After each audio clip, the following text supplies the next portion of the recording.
46 past the hour, the U.S. continues to set single-day records with more than 194,000 cases on Friday and no signs of the rate of infection slowing down. Look at these headlines. Cases are up 1,200% in Cleveland, while 1 in 49 Coloradans are believed to be contagious with the virus.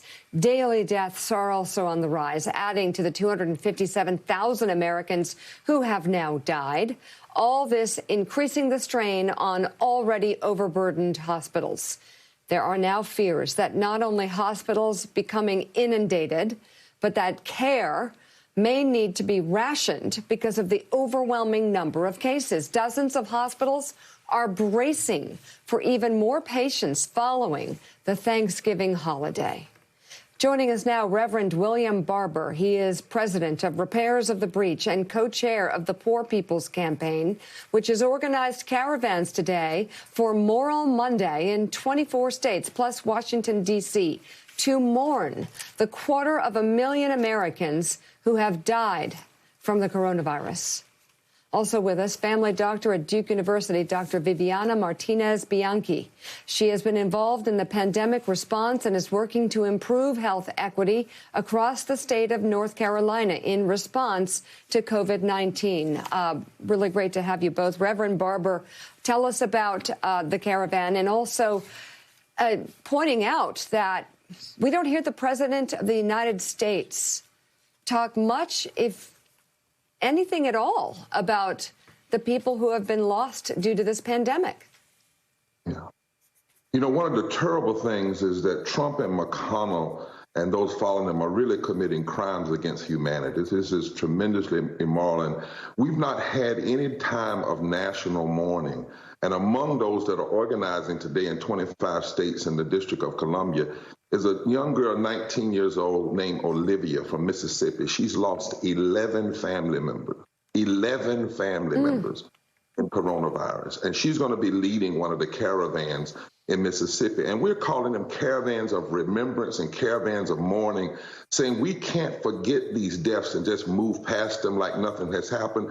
And then we must, in their name, demand a comprehensive, just COVID relief and a smooth transition, and then a moral agenda going forward. We're talking about 257,000 deaths. We only make up 4% of the global population. We have 20% of the deaths. We're talking about one out of every 4 people who are working are either unemployed or working at poverty wages. We're talking about 100 million people who are food insecure. And we're talking about the fact that 210,000 of these deaths could have possibly been avoided. So what we're going to do is have on this National Moral Monday caravans and of remembrance and mourning, but also to say to those of us who are living, we have a responsibility now in the name of those who have died so needlessly to fight for change in this moment. Reverend Al Sharpton's with us and's got a question. Rev. I think, Reverend Barber, one of the things, and it is good that because today Reverend Calvin Butts and activist Deborah Fraser House and I are announcing a national plan on COVID testing, and Reverend Franklin Richardson and others are weighing in.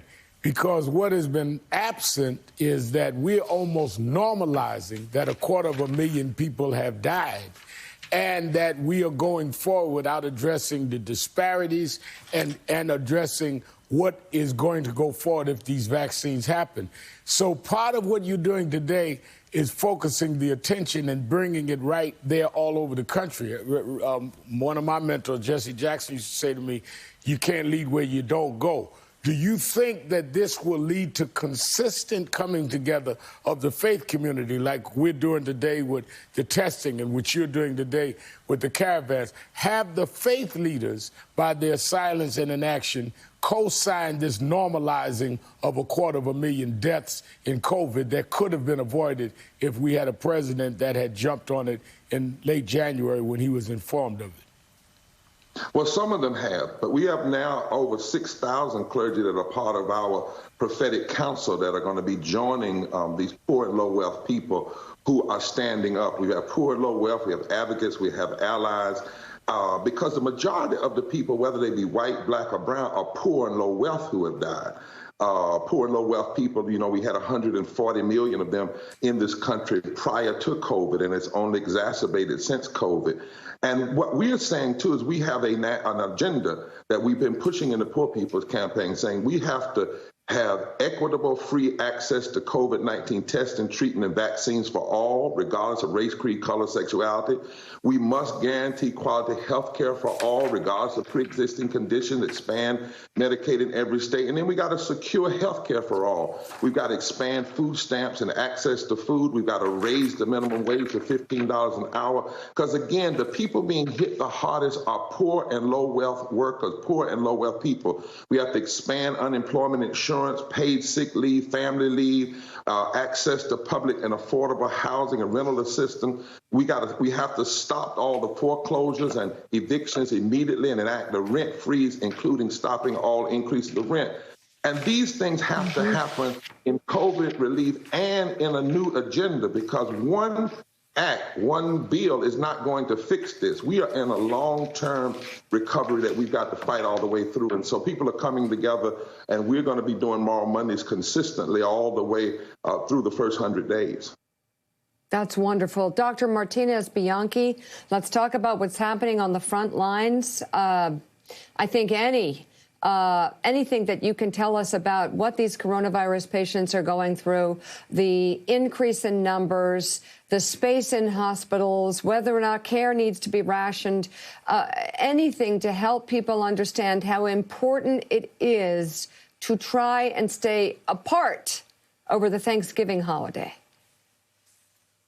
Thank you. Good morning. Well, we need to think about how serious the situation is. In certain states, like in North Carolina, we still are able to fly, to have a capacity in hospitals. Other places are seeing their capacity be overcome. We are asking members of the community to do the serious job of using a mask, protecting themselves, protecting their significant others and their families.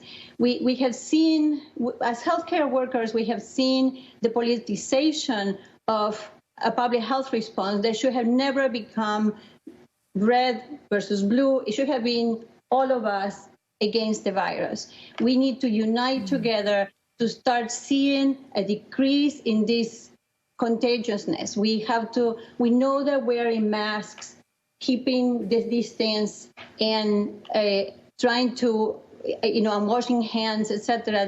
The 3 W's of wearing the mask, washing the hands, and maintaining distance are really, really working, and we need to do something about this. We are seeing people disproportionately affected by COVID-19. We are seeing Hispanics contracting COVID-19 and dying at disproportionately younger rates. We are seeing Black people. We are seeing American Indians coming in at about 4 times more often than non-Hispanic whites. And we are really looking at why is the reason. And we are seeing that many of these, what we call historically marginalized populations, are essential workers. And being an essential worker, if you think in our economy, means people who are delivering our mail. It means home health aides, personal care aides, taxi drivers, chauffeurs, meat processing and food processing workers, agricultural workers, food delivery workers. We need to really create a response that looks at who are the most vulnerable and to really wrap around services around them, like it has been done in North Carolina by Secretary Cohen. In regards to the hospital, we're starting to, just like all of you, we are tired. We are going to work every day to take care of people. Yeah. Dr. Viviana Martinez-Bianchi, thank you so much for what you do. And Reverend William Barber, thank you as well. We will be